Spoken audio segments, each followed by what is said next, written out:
प्यारे बहनों और भाइयों, मेरा नमस्कार स्वीकारो। देखिए, आज हम आपके लिए बता रहे हैं कि इस पृथ्वी पर जो मनुष्य या स्त्री जन्म लेते हैं, किसको कष्ट मिलता है और किसको सुख मिलता है। तो पहले ये ध्यान दे करके सुन लीजिए कि इस पृथ्वी पर जो भी कोई प्राणी जन्म लेता है, वो बगैर पापों के उसको जन्म मिल नहीं सकता है। जैसे मान के चलिए, मनुष्य जन्म की हम बात करें तो ये 50% अगर पाप हैं और 50% पुण्य है, तब भी मनुष्य जन्म मिल जाता है।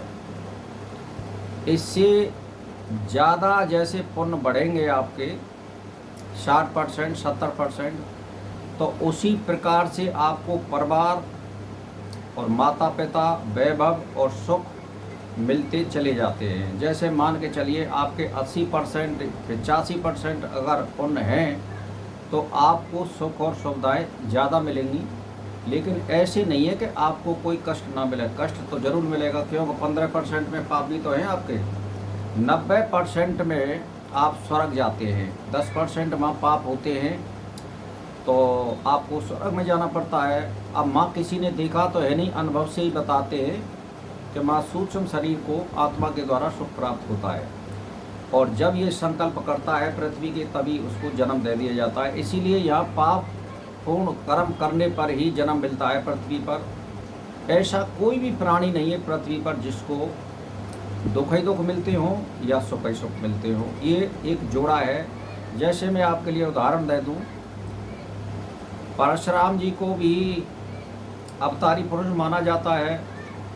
उनको भी बहुत संघर्ष करना पड़ा, और देख लो आप, उनने अपने परिवार और माता पिता के साथ क्या किया था। तो अपनी माता का भी सिर काट दिया, तो ये भी एक पापपूर्ण कर्म था। या क्षत्रियों का संहार किया, ये भी एक पापपूर्ण कर्म था। और फिर राम को देख लीजिए कि भगवान कहलाने वाले की स्त्री या पत्नी चोरी हो जाती है, और राजा का लड़का होते हुए और बड़ा लड़का होते हुए, राज का अधिकारी होते हुए, और जो है संयोग से कर्मों के हिसाब से उनको वन गमन करना पड़ा, यानी कष्ट को प्राप्त हुए। और फिर वन में भी उनकी पत्नी चोरी हो गई, यानी एक आपत्तियों का पहाड़ टूट गया। और देख लीजिए राम ने किस तरह से संयम बरता और किस तरह से उस दुख का निवारण किया कि घर परिवार की कोई सहायता नहीं ली, और फिर उस कष्ट पर विजय प्राप्त करी और उस राक्षस को मारा। और ऋषि मुनियों से भी वार्तालाप करते रहे, उनके सलाह भी ली, और राक्षसों का इस पीरियड में उन्होंने वध भी किया। अब ले लीजिए भगवान कृष्ण को भी ले लीजिए आप, उन्होंने जीवन में एक टंक कभी भी सुख प्राप्त नहीं किया। वो संघर्ष करते रहे जीवन भर, और अर्जुन के सारथी बने, और सारथी बनने के बावजूद भी ये नहीं है कि उनकी सेना में से कोई पुरुष नहीं मरा हो या कृष्ण को कोई चोट नहीं लगी हो। तो मेरा कहने का मतलब ये है कि बहुत संघर्षपूर्ण जीवन भगवान श्री कृष्ण ने जीवन व्यतीत किया है। आखिर में उनको मथुरा छोड़नी पड़ी और द्वारका में निवास करना पड़ा।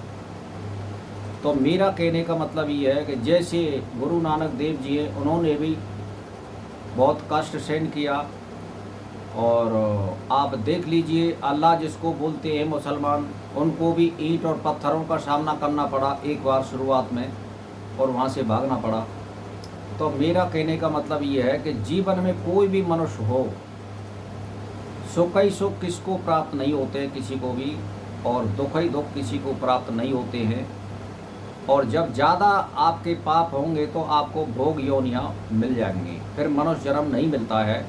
अति ज़्यादा पाप होने पर आपको पेड़ पौधा की योनि में फेंक दिया जाएगा, जिससे आप उन पापों को भूल जाएं, और फिर आपके लिए पशु पक्षी आदि योनि में गिरा जाएगा, कीट पतंगे की में गिरा जाएगा, फिर आपको गाय और बैल की योनि में गिरा जाएगा। उसके बाद फिर मनुष्य योनि का नंबर आता है। तो मेरा कहने का तात्पर्य आप समझ जाइए, आप इसको भूल जाइए कि हमें दुख ही दुख मिल रहे हैं। हमें कोई सुख नहीं मिल रहा है, हमें धन संपत्ति नहीं मिल रही है, ये निर्णय परमात्मा करता है जो दुनिया को चलाता है। हम और तुम इसमें कुछ नहीं कर सकते, हम और तुम केवल कर्म कर सकते हैं, फल की इच्छा भी कर सकते, फल हमारे हाथ में नहीं होता है, ये किसी के हाथ में नहीं होता है, ये जो दुनिया को चलाता है ये उसके हाथ में होता है। तो मनुष्य जन्म, ऐसा कोई भी मनुष्य नहीं होगा कि मैं बहुत बड़ा आदमी बनूं, नेता बनूं, आईएएस बनूं, आईपीएस बनूं, या मुख्यमंत्री बनूं, या प्रधानमंत्री बनूं। सभी चाहते हैं लेकिन मिलता नहीं है।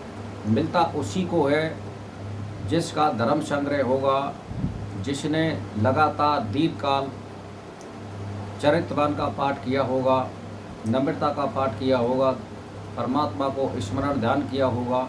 क्यों कि कर्मों का ही फल परमात्मा देता है और पापों का भी फल परमात्मा देता है। वो इसी के आधार पर निर्णय करता है, वो किसी को दंड या कोई इनाम तभी देता है जब आपके पुण्य और कर्मों का आधार देखता है। वो जैसा कर्म होगा वैसा फल मिलेगा।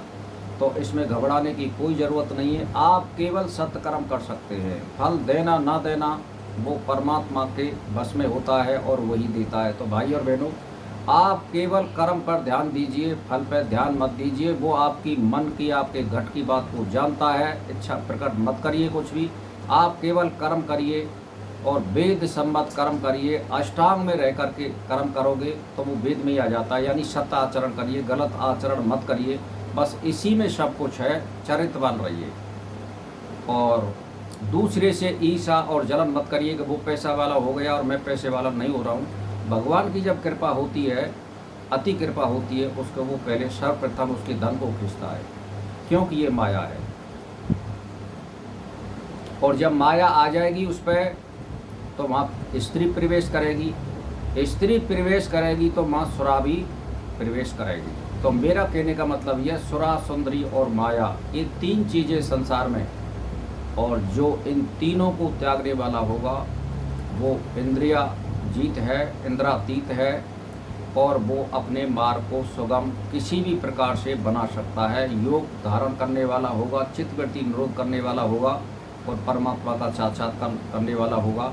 जैसे आप 99% योगी जी ने या मोदी जी ने ये करके दिखाया है कि माया होते हुए वो माया से लिप्त नहीं है और अच्छा कर्म कर रहे हैं। जैसे मोदी जी ने अपनी स्त्री का भी त्याग किया और माया का भी त्याग किया है, घर परिवार का भी त्याग किया है। ये एक बहुत बड़ा त्याग है, साधु सन्यासी भी नहीं कर सकते। तो उन्होंने ये एक उदाहरण पेश किया है।